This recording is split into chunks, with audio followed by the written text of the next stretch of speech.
Bonjour, ça va la famille. Bienvenue sur Chemin de Kama. Ici, on prône pour une nouvelle pensée éducative en Afrique. La famille, je vous propose un sujet pas des moindres. Nous allons continuer à parler du Yovoda. Donc, nous allons voir comment est-ce que les traumatismes liés au Yovoda se transmettent de génération en génération dans notre communauté. Nous allons commencer par définir le Yovoda. Nous allons parler des violences. Attention, des images. Il y a certaines vidéos, certains extraits de vidéos que je veux mettre dans cette capsule qui peuvent être lourdes, en fait, qui peuvent être dures. Et donc, âme sensible, voilà, s'abstenir. Et donc, du coup, ces extraits de vidéos, ce seront pour illustrer ce qui sera dit, au fait. Donc, nous allons voir ensemble, au fait, comment est-ce que, par un procédé scientifique aujourd'hui étudié, les traumatismes se transmettent d'un ascendant à un descendant. Quand bien même le descendant n'a pas subi la violence, elle le ressent quand même dans sa chair. Et donc, nous allons voir par quel procédé scientifique cela est possible. Du coup, je vous propose maintenant de partager mon écran. Nous allons voir ensemble, déjà, nous allons découvrir ensemble le sujet et nous allons voir le plan qui va faire l'objet de notre analyse du jour. Mais avant tout ça, générique.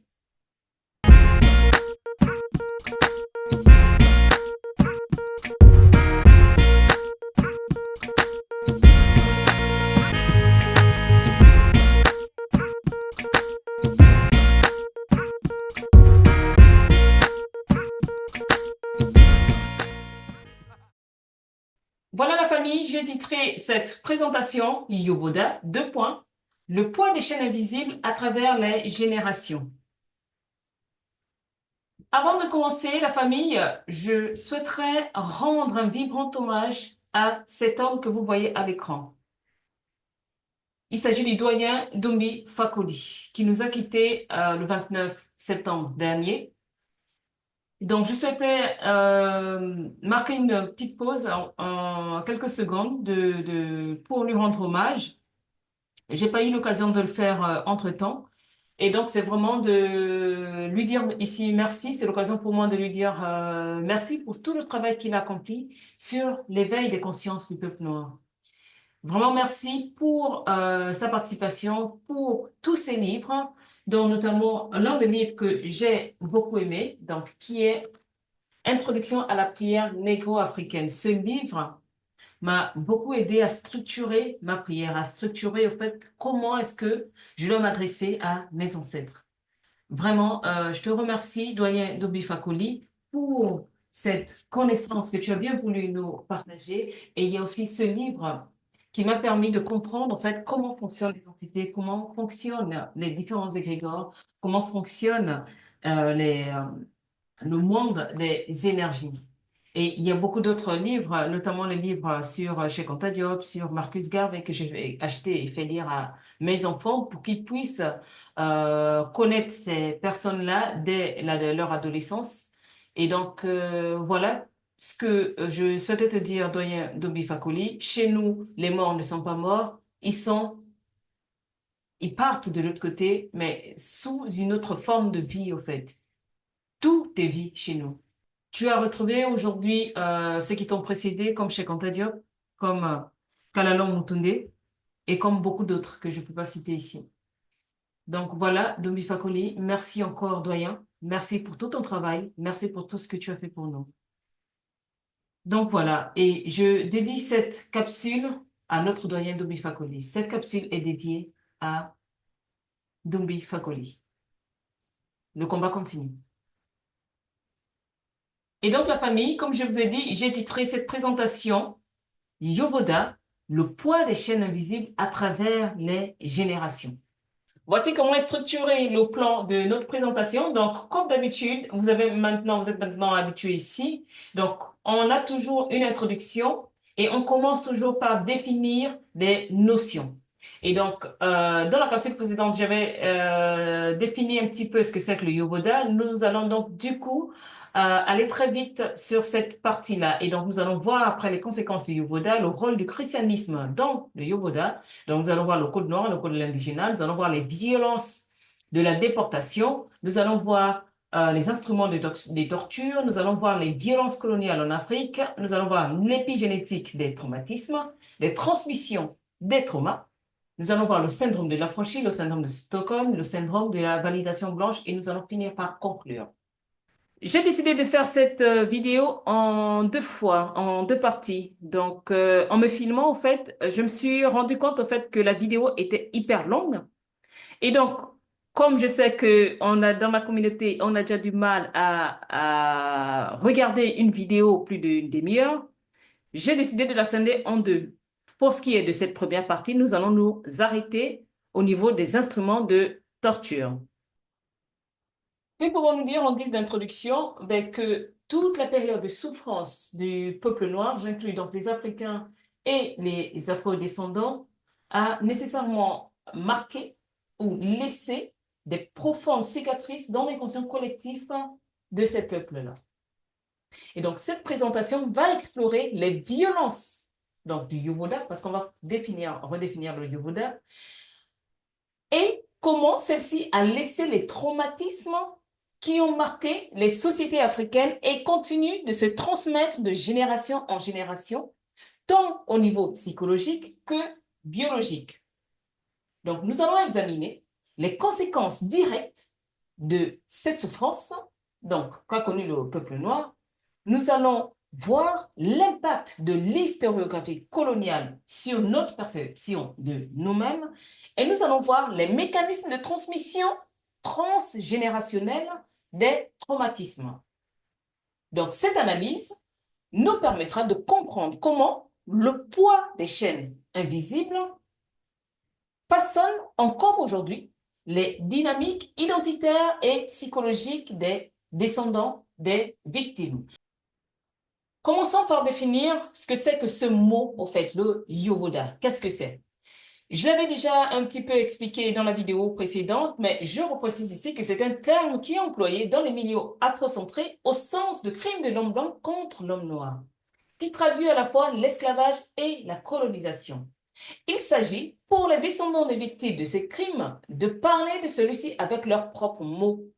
Et ici, c'est l'occasion pour moi de remercier un abonné qui a laissé un message très important en fait, qui s'appelle Nikez Magba. Donc, c'est l'occasion pour moi de te remercier pour ta remarque qui est vraiment fondée et qui est très importante. Effectivement, il faut que le Yovoda puisse englober l'esclavage arabo-musulman. Il ne s'agit pas d'occulter ou d'oublier. Non, je pense même qu'il faudra aller plus loin en fait, qu'il faut qu'il y ait quatre grandes périodes. Donc la première période qui va concerner l'esclavage arabo-musulman, la deuxième période qui va concerner l'esclavage occidental, la troisième période qui va concerner la colonisation et la quatrième période qui va concerner le néocolonialisme. Je pense que ce serait judicieux d'inclure tous ces différents moments, mais qui sont liés par l'impérialisme, en fait. Et donc, voilà ce que je souhaitais dire un petit peu sur le Yovoda. Il faut dire aussi qu'il représente un petit peu le Moyen Âge. Donc, il va désigner la période sombre de l'histoire africaine, marquée donc par la traite négrière transatlantique, par l'esclavage, la colonisation, par l'esclavage arabo-musulman, par le néocolonialisme. Donc, ce terme va incarner non seulement la souffrance physique endurée par des millions d'Africains déportés et asservis, mais aussi la charge psychologique et culturelle imposée à travers des siècles de domination. Le Yovoda symbolise un processus de déshumanisation systématique dans lequel les Africains ont été arrachés à leurs terres, dépouillés de leur identité et contraints de vivre sous un système oppressif. Les conséquences du Yovoda ont été dévastatrices, vous le savez, sur le long terme, bien sûr. Et cela a contribué à un affaiblissement systématique sur plusieurs fronts, donc sur le front social, sur le front économique et sur le front politique. Cette période a profondément altéré le tissu social africain, entraînant une aliénation culturelle et une perte d'identité qui continue d'affecter les générations actuelles. Voilà pour ce qui est de la définition du Yovoda. Maintenant, allons-y aux conséquences. Il faut dire que les royaumes et les sociétés jadis bien organisées, donc en Afrique, ont été systématiquement détruits ou affaiblis. et les communautés fragmentées par la traite négrière et la guerre engendrée par la colonisation, cette fragmentation a entraîné une désintégration des structures politiques, sociales qui maintenaient la cohésion des communautés africaines. Et donc, comme première conséquence, nous avons l'impact social, humain et culturel, avec le dépeuplement massif, les destructions des structures sociales et des structures culturelles. Après, nous allons avoir la fragmentation sociale, du coup, donc due à ce dépeuplement-là, donc la destruction des structures traditionnelles, rupture du lien communautaire. Nous allons avoir la perte de savoir-faire et d'expertise. Pourquoi? Parce que dans la capsule précédente, je vous avais expliqué au fait qui est-ce qu'on venait chercher sur le continent. Donc, pour qu'ils soient complètement nus, donc on a mené les cerveaux à l'extérieur, au fait. Donc, la majorité de ceux qui ont été déportés étaient des cerveaux, c'était des scientifiques. Et donc, là, ça a engendré une perte de savoir-faire et d'expertise. Et donc, il y a eu, du coup, des conséquences au niveau politique aussi, avec l'érosion des souverainetés locales, parce que ben, les rois étaient tués ou assassinés ou manipulés, corrompus. Et donc, on en arrive aux conséquences économiques, ben, du coup, avec la déstabilisation des structures économiques traditionnelles, donc le pillage des ressources, l'économie extractive et la dépendance extérieure, au fait, donc du fait de la colonisation. Et donc, voici pour ce qui est d'une partie des conséquences du Yovoda. Le Yovoda, donc dans sa deuxième ou troisième partie, comme on pourrait dire, donc pendant la colonisation, donc on a eu affaire à ce qu'on appelait une déformation de notre propre histoire, en fait. Donc l'histographie coloniale, j'en ai parlé dans la précédente capsule, a profondément détruit la fierté culturelle des Africains en imposant une vision eurocentrée de la civilisation et de l'histoire. Donc, ces colons ont surfé sur l'érosion des savoirs endogènes dont je viens de parler, due à la destruction de nos sociétés en amont pour établir une hiérarchie des cultures. Cette hiérarchie de culture où l'Europe représentait la norme de la civilisation et où l'Afrique était vue comme un territoire arriéré, sans progrès ni développement, une vision qui a été imposée à travers l'éducation. Nous l'avons vu la dernière fois. Cette distorsion a sapé les fondements mêmes des valeurs africaines, remplaçant les systèmes de croyances et de gouvernance traditionnels par des modèles européens, comme la démocratie, la République. Nous avons fini par accepter cette image dévalorisante de nous-mêmes en abandonnant nos propres traditions pour adapter les religions, par exemple, les langues et les pratiques du colonisateur. Des civilisations prospères, par exemple, comme l'Empire du Mali, l'Empire du Ghana ou le Royaume du Bénin, qui étaient au centre du commerce, de la culture et du savoir, ont été marginalisés dans des récits historiques occidentaux. Cette déformation de l'histoire a eu un impact direct sur notre perception de nous-mêmes. En apprenant que notre passé n'était que barbarie et chaos avant la colonisation, nous avons intériorisé une vision dévalorisante de nous-mêmes et de notre propre histoire. Cette perte de conscience historique a déconnecté des générations d'Africains de leurs propres racines et de leur culture, de leur réalisation historique, et cela a créé un complexe d'infériorité vis-à-vis du modèle civilisationnel européen. Et donc ici, nous avons l'aliénation culturelle. Nous arrivons à l'aliénation culturelle, nous nous dévalorisons nous-mêmes et nous vivons ce qu'on appelle dans une forme d'amalgame humain, donc par la perte d'identité profonde, en ayant un impact sur la perception que nous avons de nous-mêmes.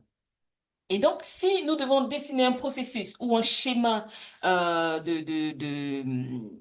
nous a emmenés vers cette dépendance, on va dire, occidentale, ou cette perte d'identité, cette perte culturelle, cet oubli de soi-même, cet abandon de nos traditions endogènes, ben, le colon a commencé par effacer les civilisations africaines, effacer la culture, hiérarchiser ces cultures-là.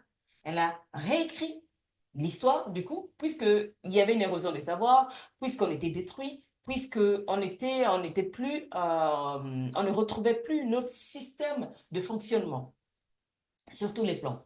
Et donc, il a justifié la domination. Cette domination nous a fait intérioriser le complexe d'infériorité, nous emmenant à la déconnexion culturelle et donc à l'aliénation identitaire dans laquelle nous sommes aujourd'hui.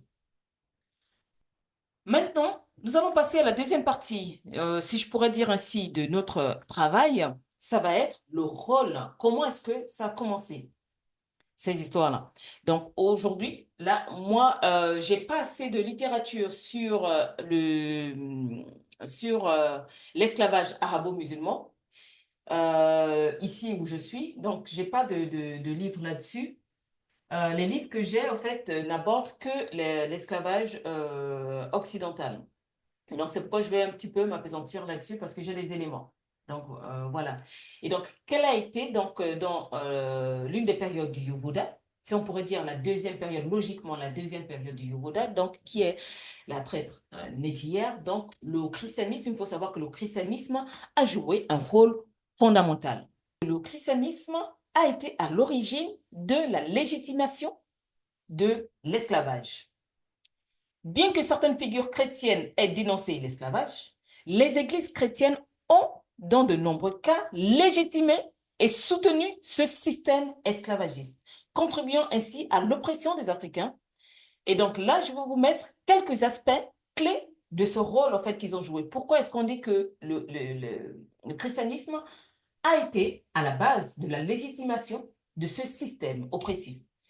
Et donc, il faut savoir que nous avons d'abord ce qu'on appelle le Dum Diversas. C'est quoi le Dum Diversas? Eh bien, c'est une bulle papale qui date du 18 juin 1452, rédigée par le pape Nicolas V, qui légitime la traite des esclaves et les conquêtes coloniales. Cette bulle accorde au Portugal le droit d'asservir les peuples non chrétiens et de s'emparer de leurs terres. Ce document a ouvert la voie à d'autres bulles qui a renforcé l'idée de la domination chrétienne. La Dum Diversas a ainsi contribué à l'essor du commerce transatlantique des esclaves en Afrique par la légitimation, l'asservissement des peuples sous couvert de la foi chrétienne. Qu'est-ce que nous avons ensuite? Donc, nous avons le premier document qui légitime cette pratique. Nous avons le Romanus Pontifex. Je pense que vous connaissez, c'est le document qui est le plus connu, mais il y a un document avant qui est le Dum Diversas, il faut le savoir. Donc, le Romanus Pontifex est une bulle papale qui date de 1455 et toujours rédigée par Nicolas V, qui a légitimé l'expansion coloniale européenne, notamment la traite des esclaves et la colonisation de l'Afrique, comme la première. Ce document a accordé au Portugal des droits exclusifs sur les terres africaines et le commerce des ressources, y compris l'esclavage. Il a autorisé les Portugais à explorer, conquérir et asservir les non-chrétiens d'Afrique. C'est pourquoi vous allez remarquer que dans l'historiographie coloniale, eh ben, la majorité des pays africains ont été, entre guillemets, découverts par des Portugais. Vous allez souvent le remarquer. C'est parce que ce sont les Portugais qui ont été les premiers à, à recevoir l'autorisation d'aller faire exercer cette pratique-là, en fait, sur le continent. Nous en venons maintenant au troisième document qui est venu entériner la légitimation de cette pratique, qui est l'Inter-Caetera. Et donc, c'est une bulle papale émise par le pape Alexandre VI le 4 mai 1493, peu après la découverte du Nouveau Monde par Christophe Colomb, donc en 1492. Ce document est l'un des textes les plus importants qui a délimité les zones d'influence coloniale entre l'Espagne et le Portugal. Donc l'Espagne ici rentre dans la danse. Donc, ce document a délimité en fait leur zone d'influence dans les terres nouvelles découvertes, donc en Amérique. Il a joué un rôle crucial dans l'expansion coloniale européenne et la domination des Amériques. Le contenu de l'Inter-Caetera acte la division du monde entre l'Espagne et le Portugal à partir d'une ligne de démarcation imaginaire à 100 lieues à l'ouest de l'île du Cap-Vert.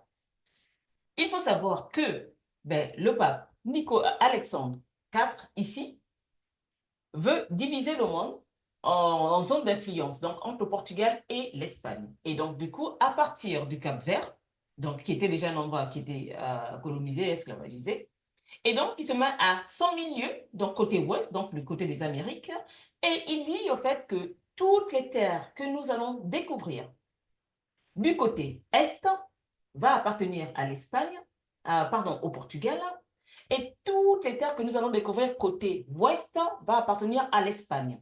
C'est pourquoi vous allez voir que en Amérique latine, toute la partie ouest est espagnole et toute la partie quasiment est est portugaise, donc notamment le Brésil.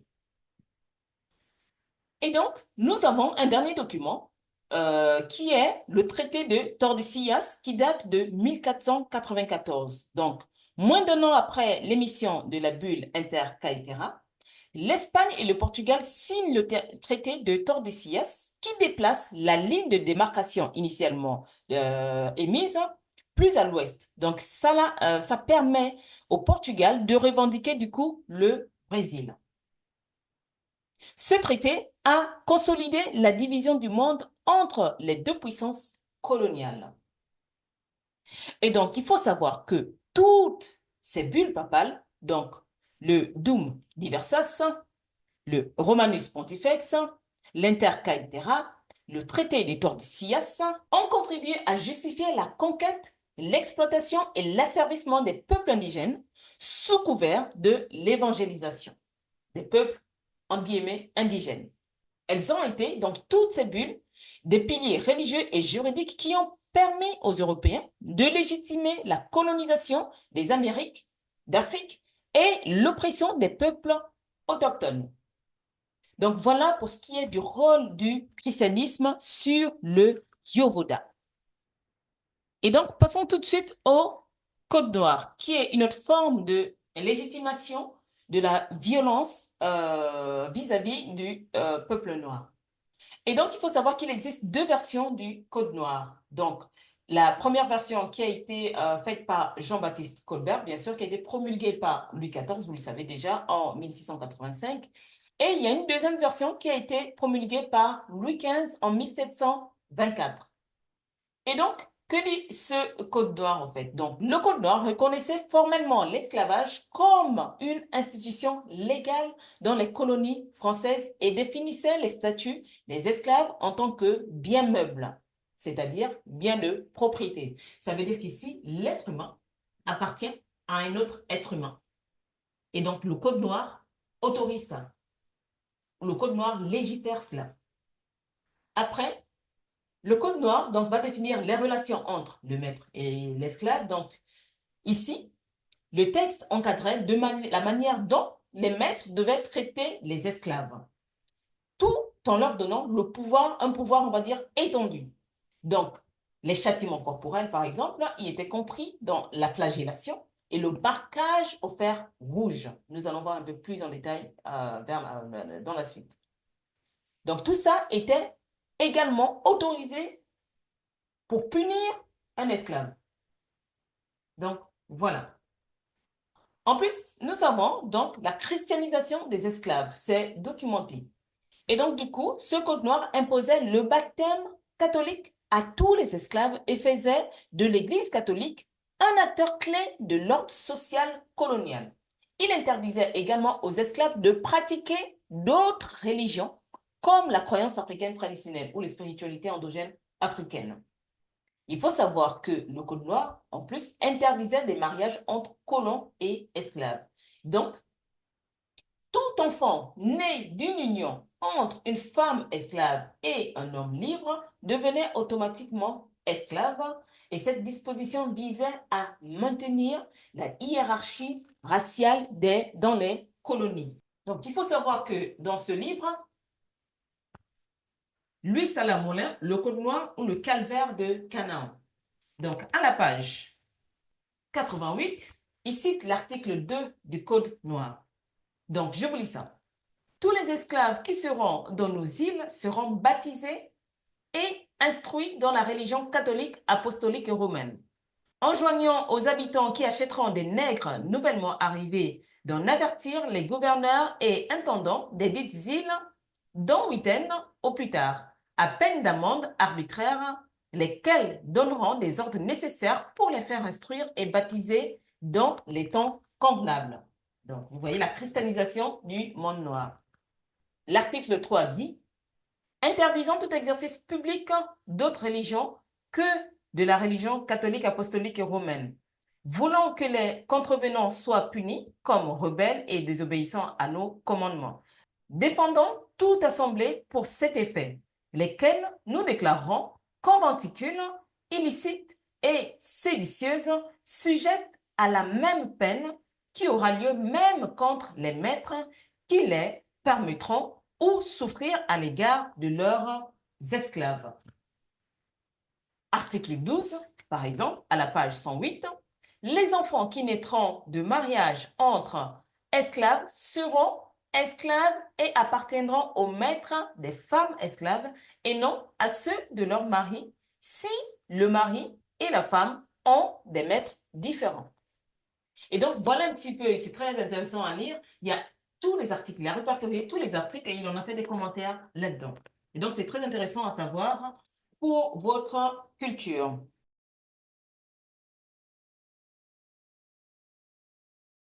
Et donc, passons maintenant au code de l'indigénat, qui est un système légal instauré par la France au 19e siècle pour contrôler les populations colonisées. Donc, là, nous sommes en Afrique.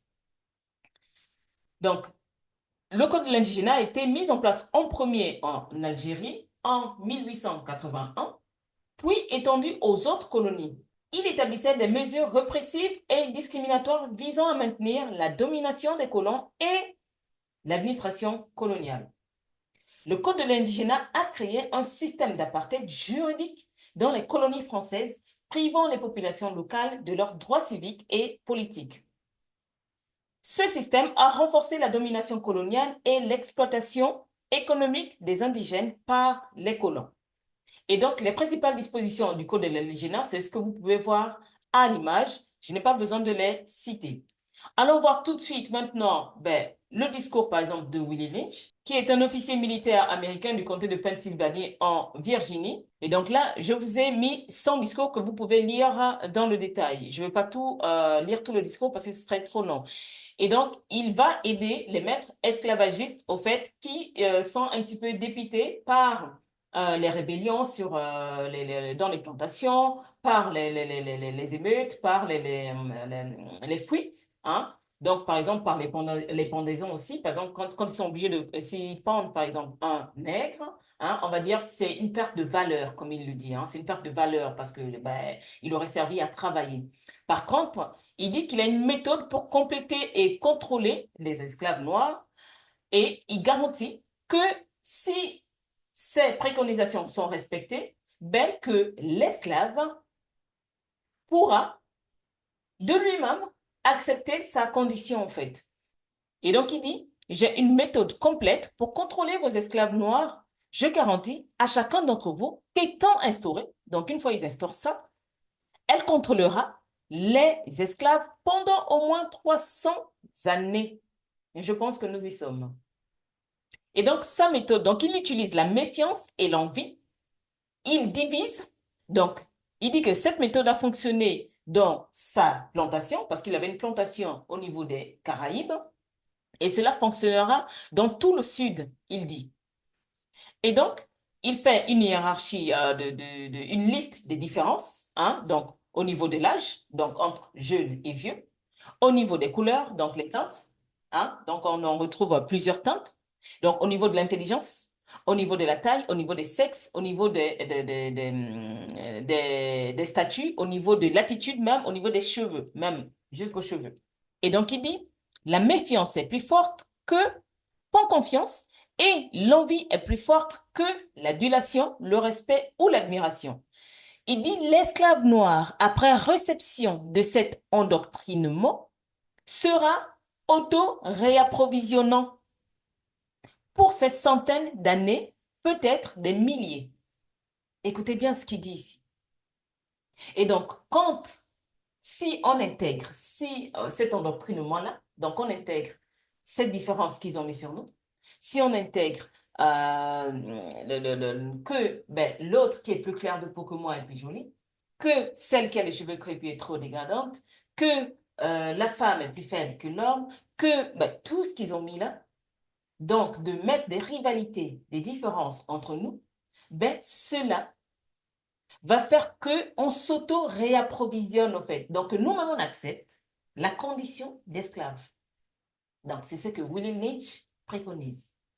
Et donc, nous allons passer au discours de Léopold II, bien sûr, que vous connaissez certainement, on ne va pas tout lire, hein. Il dit, votre rôle essentiel est de faciliter leur tâche, donc la tâche des Noirs, donc des Congolais, donc de faciliter leur tâche aux administratifs et aux industriels. C'est-à-dire donc que vous interpréterez l'évangile d'une façon qui serve à mieux protéger nos intérêts dans cette partie du monde, donc au Congo.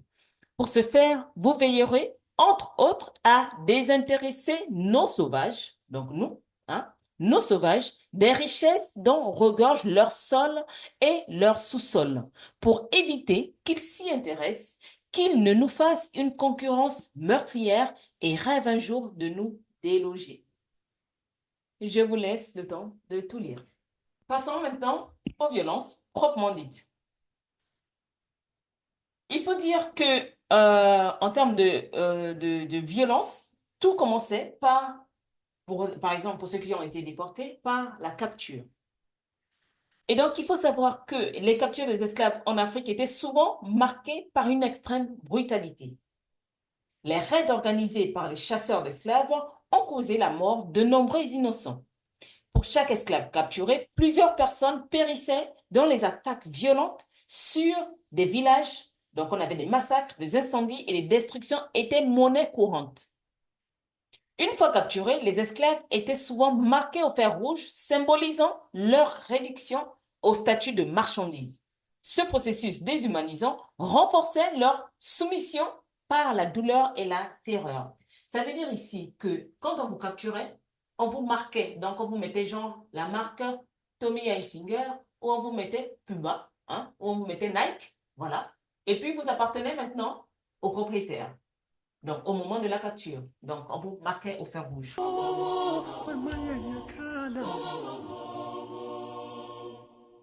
Et donc, dans ce livre d'Eugénie de Saquenou, Mémoire cellulaire, l'éveil des peuples, vous verrez à la page 70 comment elle explique en fait la violence en fait du départ.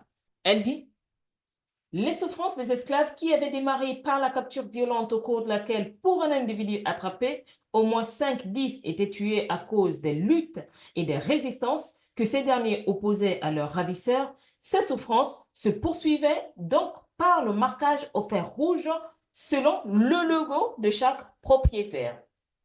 Et donc, du coup, elle dit, en effet, arrivés sur les côtes africaines, après avoir vidé leur cargaison, les esclavagistes et négriers remplissaient leurs bateaux d'esclaves noirs, hommes, femmes et enfants, qu'on avait pris soin de marquer auparavant. Elle explique le processus de marquage que je vais vous épargner ici. Elle dit, les lettres du logo du propriétaire, ainsi marquées sur l'esclave, ne s'effacent jamais, a écrit le négrier. Donc, il y a un qui avait raconté, au fait, comment ça se passait. Et donc, du coup, ça, c'est pour ce qui est de la brutalité de la capture. Et donc, la traversée de l'Atlantique, qu'on appelle le passage du milieu, était une épreuve d'une horreur indicible. Une horreur indicible. Je vais vous mettre juste après la vidéo. Les captifs étaient entassés dans des cales des navires négriers, enchaînés les uns aux autres dans des conditions insalubres et inhumaines. Les maladies, les malnutritions et la violence des équipages ont fait des milliers de victimes avant même d'atteindre les Amériques. Des suicides étaient fréquents et beaucoup mouraient de désespoir, de faim, de maladies infectieuses sans aucun respect de leur vie et de leur dignité. Je vous mets une courte vidéo.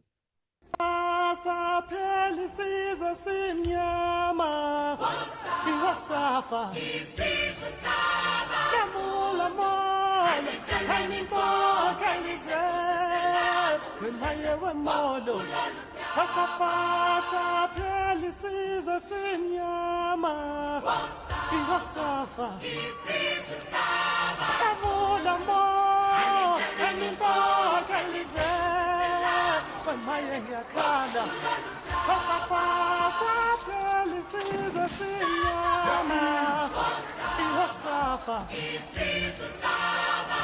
Alamulava, Animo, Kalize, Pamayewa Modo,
Pelisizo, Sinyama, Iwasafa, Yamula Modo, Animo, Kalize, Pamayewa Modo, Pasapasa, Pelisizo, Sinyama, Iwasafa, Yamula Modo, Animo, Kalize, Pamayewa Pasapasa, Pelisizo, Sinyama, Iwasafa, Alamulava, Animo, Kalize, Pamayewa Modo,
Donc, dans ce même livre de Jenny Dossa, elle dit, pendant la traversée, donc au cours de la traversée, les esclaves trop récalcitrants étaient jetés à la mer sous les yeux des autres captifs.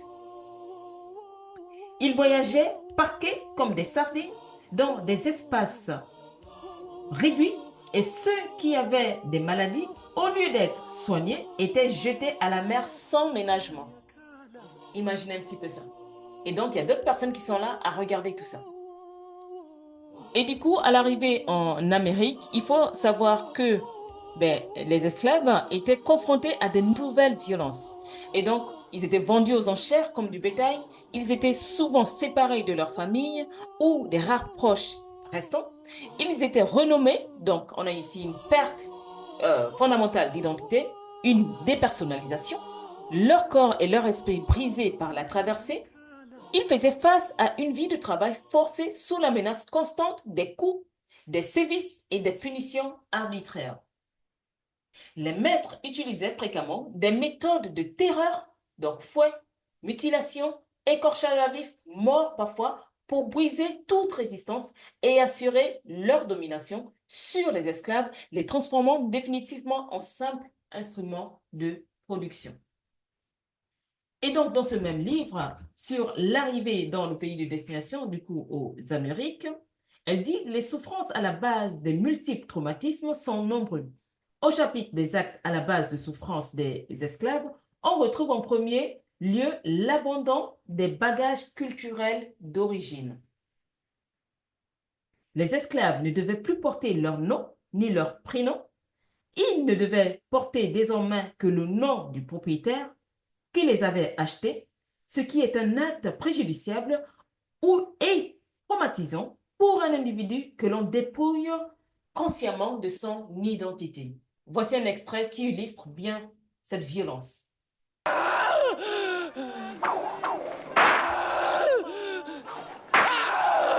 James, your name is Toby. I want to hear you say it. Your name is Toby.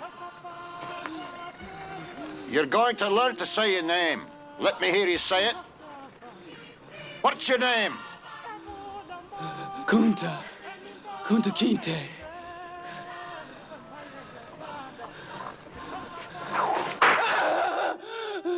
When the master gives you something, you take it. He gave you a name. It's a nice name. It's Toby. And it's going to be yours till the day you die. Now, I know you understand me, and I want to hear it. Again!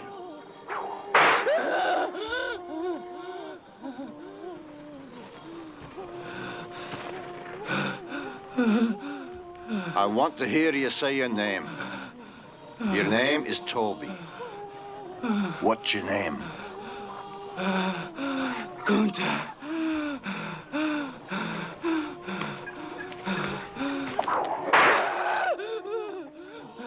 Lord God, help that boy. They're gonna whip him dead. What's your name? Say it. Toby. Who are you? Say your name.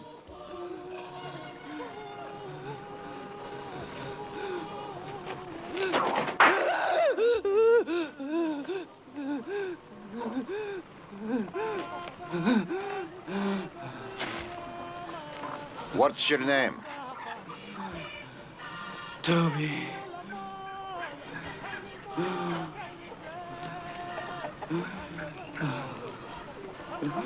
Hi. Say it again. Say it louder so they all can hear you. What's your name?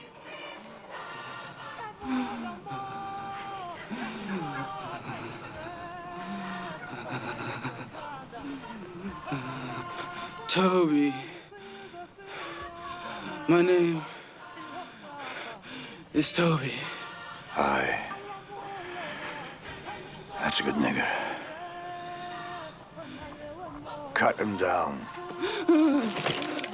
Et donc, nous avons ici quelques instruments de torture. Il faut savoir, la liste n'est pas exhaustive. Ben, tout à l'heure, je vous ai parlé des l'écorchage à vif, par exemple. On pouvait brûler des personnes, on pouvait jeter à la mer. Il suffisait que quelqu'un soit malade. Et donc, on utilisait le fouet pour bien mater. La flagellation, avec des cordes, enfin, comme vous pouvez voir l'image.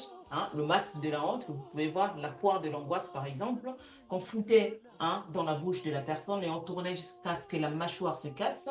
Vous irez voir, je vous demande d'aller faire des recherches là-dessus, sur ce que c'est que cet appareil. Donc, vraiment une horreur, vraiment une horreur. Et donc, il faut retenir ici vraiment toutes ces violences-là, au fait. Passons maintenant à l'esclavage et ses abolitions. Donc, il faut savoir que la France a connu une histoire complexe, au fait, concernant l'esclavage. Donc, pourquoi? Parce que elle a, en fait, donc ce pays-là a la particularité d'avoir eu deux abolitions. Donc, la France a connu une histoire complexe concernant l'esclavage, étant le seul pays à avoir aboli deux fois. La première abolition a eu lieu en 1794 après la Révolution française et le soulèvement d'Haïti. Cependant, cette liberté fut de courte durée. En 1802, la République rétablit l'esclavage, notamment en Guadeloupe, où les citoyens qui avaient goûté à la liberté et à la citoyenneté se virent donc brutalement déchus de leurs droits Retournons à l'état d'esclave jusqu'en 1848. Donc, imaginez un peu les traumatismes. Donc, vous êtes libre, on vous dit que vous êtes libre, vous avez une citoyenneté, vous commencez peut-être à vous organiser. Du jour au lendemain, bam, déchéance de nationalité. Voilà, vous n'êtes plus rien. Vous retournez à la condition d'esclave, que vous avez lutté, vous avez mis des siècles à lutter pour atteindre la liberté. L'abolition définitive de l'esclavage en 1848 fut suivie par une loi visant à dédommager les esclavagistes. Donc en 1949, on prend une loi qui vise à dédommager les esclavagistes. Pas les esclaves, hein, les esclavagistes. On les dédommage parce qu'ils ont perdu de la main-d'œuvre. Et donc, cela illustre la complexité et les contradictions de cette période. Donc, à l'abolition, environ 90% des personnes affranchies étaient nées esclaves. Nous allons voir plus tard, donc, dans la prochaine slide, comment cela a été fait. Donc, 90% des personnes affranchies étaient nées esclaves sans mémoire, sans histoire ou conscience de leur passé africain, témoignant de l'efficacité du système esclavagiste à fabriquer des esclaves sur plusieurs générations. Comment ça s'est fait cette fabrique des esclaves? Et donc, il faut savoir que le système esclavagiste a développé des méthodes pour fabriquer des esclaves, en particulier face à la résistance des Africains déportés qui se rebellaient fréquemment. Il faut que vous ayez à l'esprit que les personnes ont toujours résisté. Il y a toujours eu de la résistance depuis la capture des esclaves jusqu'à l'arrivée en Amérique, dans les Amériques. Il faut savoir qu'il y a toujours eu de la résistance. Donc, nous avons vu plus haut que pour un esclave capturé, ben, il y avait au moins 5 qui mouraient par résistance. Et tout le long, même pendant les plantations, il y a toujours eu des résistances, notamment avec les marrons, par exemple. Donc, je ferai même une capsule là-dessus, par exemple, sur les quilombos, hein, notamment avec le plus célèbre, le quilombo de Palmarès, ou avec la figure mythique de lutte, donc qui est Nzumbi de Palmarès. Donc, je ferai une capsule là-dessus, en fait, pour montrer la résistance, en fait. Ils avaient formé un État donc, en plein, esclavage, hein, en pleine période esclavagiste, et qui est resté libre presque pendant un siècle avant qu'il ne soit détruit par les Espagnols. Et donc, je ferai, je pense, une capsule là-dessus. Il faut savoir qu'il y a toujours eu de la résistance. Et donc, la fabrication des esclaves, bien sûr, visait à créer des individus sans mémoire, sans histoire, sans conscience, sans religion. Les esclavagistes ont mis en place un véritable élevage, hein, un peu comme les porcs qu'on élève, hein, d'hommes, donc un élevage d'hommes où ben, l'homme noir servait des talons avec le bois bandé, hein, et la femme était la couveuse.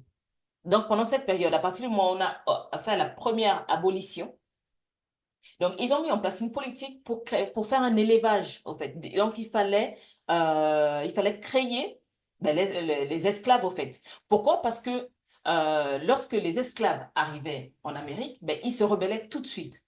Ils se rebellaient tout de suite, en fait. Ils n'ont jamais accepté cette condition d'esclave. Et donc, ils se rebellaient tout de suite. Et donc, pour pallier à tout ça, ils ont créé ben, des esclaves, en fait. On va dire des négrillons. Voilà, il fallait accoucher des esclaves, en fait, sur place. Donc, on ne les déportait plus, en fait. Parce que la déportation coûtait cher. Et donc, du coup, il faut savoir que cette pratique a créé une distinction significative entre l'esclave déporté d'Afrique, qui gardait un attachement à sa culture d'origine, et celui né dans l'esclavage, dépourvu de tout lien avec son héritage africain. Ce processus de déshumanisation systématique visait à créer des êtres sans âme, sans croyance, sans histoire et sans lien social, réduits à l'état de biens meubles selon la législation de l'époque. Donc maintenant, vous comprenez au fait ce qui nous arrive et comment ça nous est arrivé. Donc pour continuer toujours dans ce système, il faut que vous ayez à l'esprit au fait tous les mécanismes, en fait, toutes les violences par lesquelles nous sommes passés pour comprendre ce dont quoi nous sommes aujourd'hui.